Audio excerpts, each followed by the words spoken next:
ቤተሰቦቹ ጭምርና እሱ የአርሰናል ደጋፊ የሆነው ኤምሬች ኤዜ ወደ አርሰናል ለመሄድ ከፍተኛ ፍላጎት እንዳለው እየተነገረ የሚገኝ ሲሆን አርሰናሎች ደግሞ አሁን ላይ ለኤምሬች ኤዜ ቀዳሚ ቦታውን እንደሰጡትም እየተነገረ ይገኛል። ውድ የተከበራችሁ ተመልካቾቼ የአርሰናል የዝውውር መረጃዎችን እኔ በረከት ይዤላችሁ መጥቻለሁ። እንደተለመደው ለቻናሌ አዲስ ከሆናችሁም ይህን ቻናል ሰብስክራይብ ማድረጋችሁንም አትርሱ እያልኩ በቀጥታ ወደ መረጃ የማልፍ እንዲሁ ይሆናል። ስለ ኤምሬች ኤዜ ዝውውር ነው ዛሬ የማስመለከታችሁ።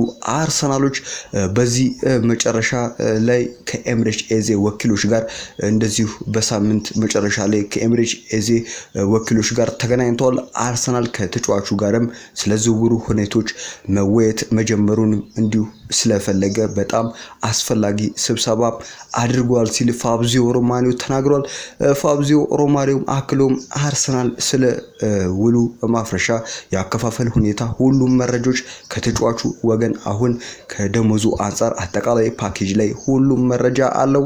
ጥሩ ስብሰባም ነበረ። ተጫዋቹን ለማዘወርም እንደዚሁ አልተቃረበም፣ ግን አርሰናል ለመቀላቀል እጅጉን ከፍተኛ ቦታ እንዳለው እየተነገረም ይገኛል።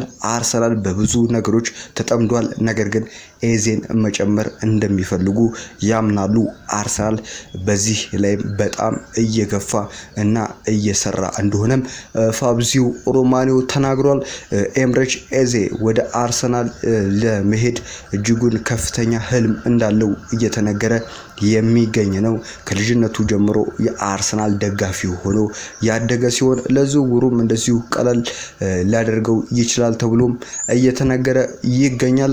የሮድሪጎም ዝውውር ከባድ ሊሆንበት ስለሚችል ምናልባት የኤዜን ዝውውር ለመጨረስ ለአርሰናል ቀላል ሊያደርገው እንደሚችል እየተነገረም ይገኛል። አርሰናሎችም ለተጫዋቹም የተቀመጠውን 60 ሚሊዮን የውል ማፍረሻ ከፍሎ ክርስቲያን ፓላስ ወደ አርሰናል ማዘወር ከቻለ ይህም ዝውውር ለአርሰናል ጥሩ እድል ሊሆንለት እንደሚችል እየተነገረም ይገኛል። ይህ ልጅም ጥሩ የሚባል ጥንካሬ ያለው ተጫዋች ነው። ኤዜም በፕሪሚየር ሊጉ ላይ ልምድ ያለው ተጫዋች ነው። እንደዚሁም የጎል እድሎችን መፍጠር ይችላል። አንድ ለአንድ ግንኙነቶች ላይ ማሸነፍ የሚችል ተጫዋች ነው።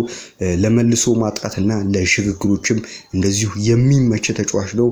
ጎልም ማግባት ላይ ትልቅ ብቃት ያለው ተጫዋች ነው። ለጎል አመቻችቶም በማቀበል የተሳኩ እድሎችን መፍጠር ይችላል። መከላከል ላይም እንደዚሁ በጣም ፈጣን የሚባልም ተጫዋች ነው። ድሪብልም ማድረግ የሚችል ተጫዋች ነው።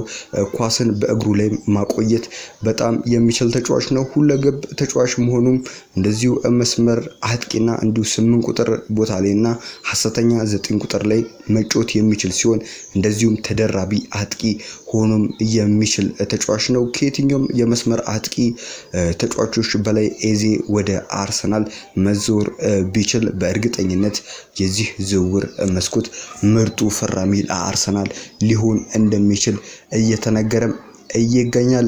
ምናልባት የኤዜን ዝውውር አርሰናሎች የሚጨርሱ ከሆነ ኤዜ ዝውውር ምን 10 ስንት ትሰጡታላችሁ? በሌላ የዝውውር መረጃዎች የምንመጣ ይሆናል። ቸር ቆዩልን።